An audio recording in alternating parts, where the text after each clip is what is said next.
La voiture d'une femme tombe en panne et elle se perd en cherchant de l'aide. Elle s'approche d'une maison et, en regardant par la fenêtre, elle voit sa propre photo dédicacée.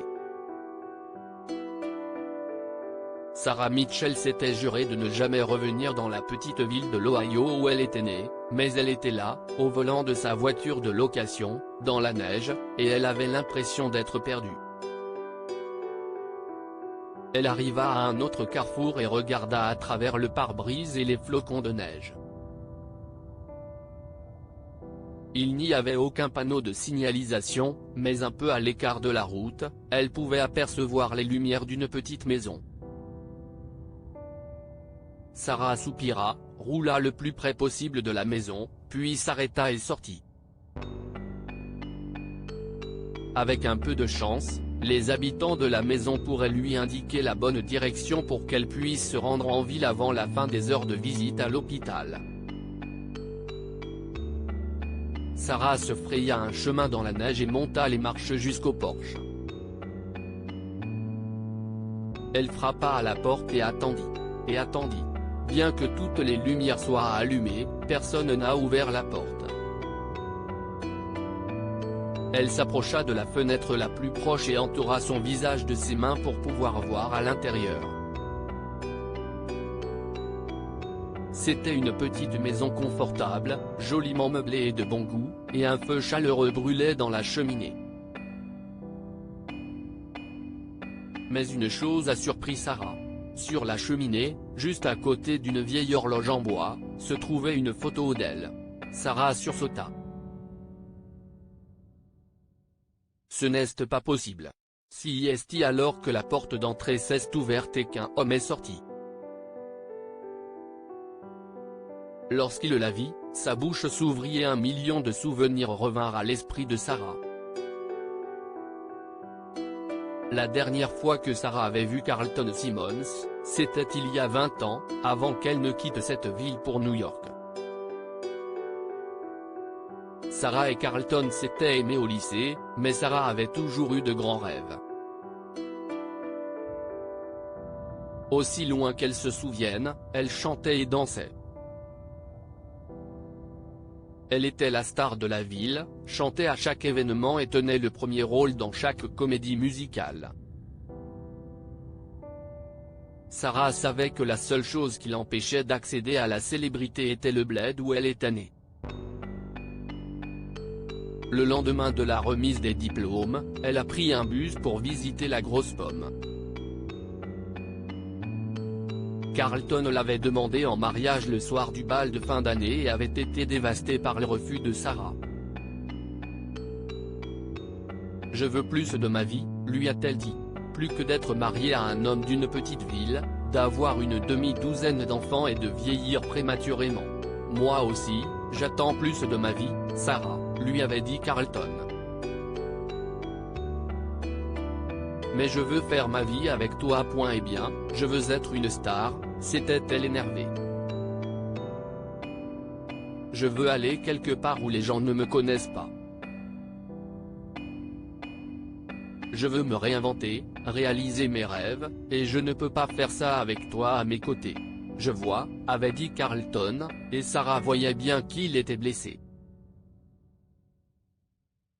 Ils n'avaient plus jamais parlé de leur avenir jusqu'à la veille de son départ. Il était venu lui dire au revoir et avait apporté une photo de Sarah sur papier glacé. Il la lui a donnée et lui a demandé de la signer, de la dédier à sa plus grande fan. « Je t'aime, Sarah », a-t-il dit. « J'espère que tes rêves se réaliseront, mais n'oublie pas que le mien sera toujours toi. » Sarah avait pensé aux yeux tristes Carlton du chanteur pendant tout le trajet jusqu'à New York, mais elle s'était ensuite plongée dans l'excitation de sa nouvelle vie.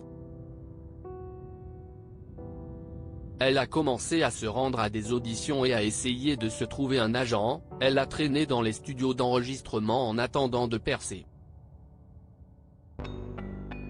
Mais il y avait des millions d'espoirs à New York et des milliers de chanteurs meilleurs que Sarah. Il lui a fallu 3 ans pour se rendre compte qu'elle n'y arriverait pas. Elle a alors épuisé toutes ses économies et a commencé à travailler comme serveuse dans un restaurant chic de Manhattan.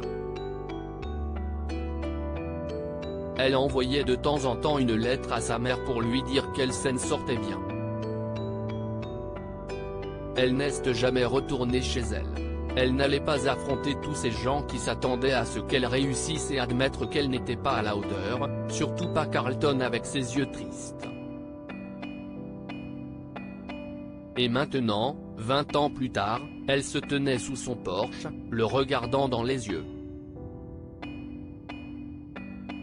Sarah s'est mise à rougir de honte. « Carlton », a-t-elle dit. « Waouh.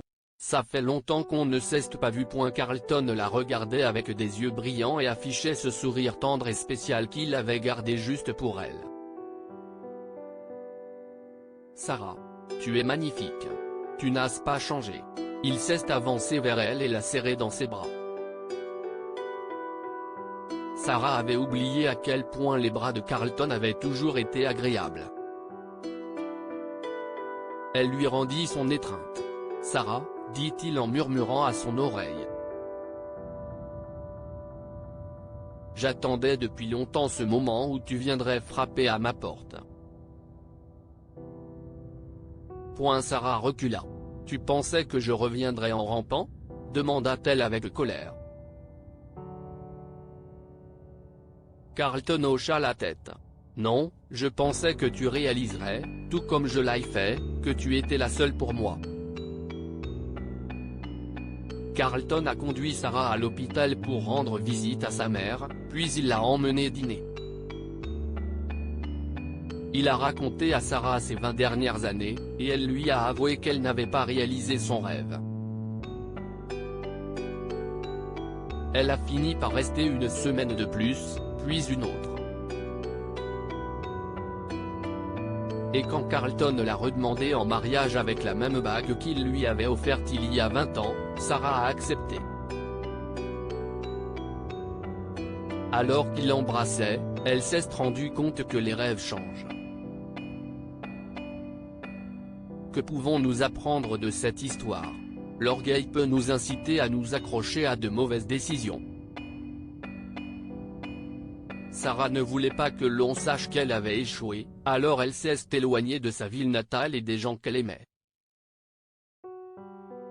Cela peut prendre un peu plus de temps, mais l'amour finit par l'emporter.